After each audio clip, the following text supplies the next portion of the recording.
Assalamualaikum warahmatullahi wabarakatuh. Kembali lagi di channel Ari Kurniawan 13. Masih dengan rangkaian video Google Pixel 5. Kali ini pembahasan khusus tentang IMEI. Jadi unit ini saya beli di B-Store Semarang ya. Bisa dari B-Store, bisa juga dari unit toko-toko lain. Itu untuk saat ini ya. Jadi unitnya sudah dalam kondisi rewrite IMEI. Tapi rewrite IMEI-nya biasanya dari toko itu hanya satu, yaitu SIM fisiknya aja nih, SIM yang ada di sini. Jadi untuk SIM eSIM-nya itu belum bisa digunakan. Nah, apa saja yang boleh dilakukan dan tidak boleh dilakukan ketika beli HP di toko-toko tersebut? Yang boleh dilakukan tentu ya dipakai seperti biasa, menggunakan SIM card seperti biasa. Tidak ada hal-hal lain yang perlu dikhawatirkan. Terus diupdate atau upgrade OS-nya juga nggak masalah ya. Mungkin beberapa toko jangan menyarankan jangan update ya, tapi sejauh ini kalau update itu tidak mereset pabrik, jadi hanya mereplace file-file lama dengan OS yang baru atau patch yang keamanan yang baru, jadi tidak ada masalah. Nah, yang nggak boleh dilakukan ketika rewrite IMEI-nya hanya satu di SIM fisik saja adalah yang pertama, kalian nggak boleh yang namanya reset pabrik. Nah, reset pabrik tuh yang ada di sini nih, sistem ini nih, opsi reset ini ya. Nah, ini opsi reset yang paling bawah nih. Nah, saya nggak pernah melakukan ini semuanya sih, nggak pernah. Saya juga nggak punya kepentingan untuk reset ya, yang HP udah saya pakai aja. Karena nanti akan nggak rusak sih, HP-nya nggak rusak. Yang jelas IMEI-nya akan hilang, IMEI yang sudah disuntikan ke HP ini akan hilang, dan kalian harus merewrite ulang. Antara menghubungi tokonya sendiri, atau kalian cari tutorialnya, atau cari jasa yang bisa. Itu ya, kalau sudah terjadi reset misalnya. Selain reset, apa yang nggak boleh dilakukan? Downgrade OS. Nah, itu juga nggak boleh. Jadi misalnya kalian saat ini sudah berada di Android 13, dan unitnya adalah unit rewrite, dan kalian pengen downgrade ke Android 11 misalnya, ya resikonya nanti harus di-rewrite ulang.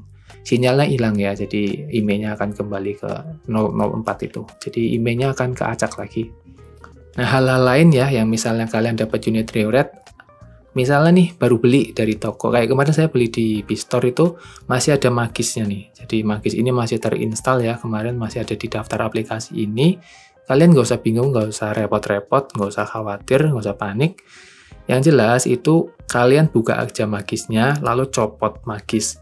Itu kalau kalian mau atau membutuhkan HP-nya digunakan untuk misal berbagai macam aplikasi banking atau dompet digital, kayak misalnya BCA Mobile, Dana, GoPay, Gojek, dan lain-lain ya.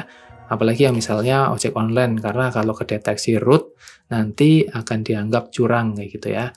Nah, jadi tenang aja, dihapus aja modul Magisnya, dibuka nanti copot modul Magis, otomatis akan unroot.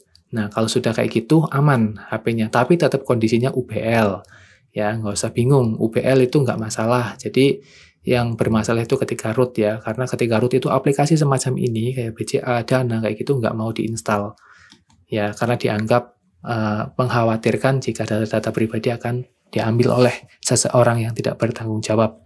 Nah, itu. Lalu untuk eSIM, nah ini saya udah di-rewrite lagi ya, jadi kemarin habis ngambil unitnya di B-Store warna hitam yang pertama, tapi ternyata yang warna hitam itu yang saya di video pertama, impresi Pixel 5, ada green tint ya. Jadi, karena memang dari awal saya pesannya yang Sortasage ini, warna hijau, Sortasage namanya, dan dikirimnya salah, dikirimnya warna hitam. Setelah dipakai sehari 2 hari, ada green tint, akhirnya saya balikan lagi ke tokonya.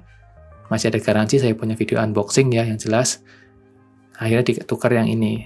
Dan unit ini langsung saya rewrite IMEI. Ada salah satu teman ya di Facebook, dan ternyata tinggal di Semarang juga. Dia menawarkan, "Mas, mau saya rewrite-in nggak IMEI-nya sekalian yang eSIM," kayak gitu. Akhirnya, oke, setuju, ketemuan, dan akhirnya dia mencoba untuk, akhirnya berhasil juga sih di rewrite, dan saya sekarang menggunakan eSIM 3. Ya, ini saya coba nih, 3 sinyal kuat nih. Ini eSIM-nya ini, bukan SIM fisik ya. Jadi, sinyalnya Indosat ya, kalau kalian belum tahu, SIM 3 itu udah merger dengan Indosat, sehingga kalau misalnya di tempat kalian mungkin nggak ada tower 3 atau nggak ada PTS 3, nggak ada sinyal 3 yang awalnya, tapi ada sinyal Indosat, harusnya bisa, karena ini udah merger, jadi mereka sharing BTS ya gitu. Oke, sejauh ini kayaknya sih untuk pertanyaan terkait email udah clear ya. Hal-hal tersebut memang sering muncul dan biasanya user-user baru yang baru nyobain Google Pixel masih bingung. Nah, berikutnya yang mungkin susah ya kalau kalian dapat unit yang UBL-nya itu off. Nih saya cekkan dulu. Nah ini ya, buka kunci OM-nya punya saya kan udah dibuka. Nah ini bisa, mau di-rewrite juga bisa. Tapi kalau yang misalnya dapat unit Verizon, biasanya ini off nih, nggak bisa untuk di-rewrite karena ada bootloader yang kekunci. Nah itu unlock bootloader itu adalah salah satu jembatan utama buat ngoprek-ngoprek HP Android. Nah kalau kalian yang udah dapat unit smartphone Wi-Fi only dan OM buka kunci OM-nya itu off, ya udah antara pasrah atau ganti jual aja unitnya gitu, ganti ke yang UBL-nya on.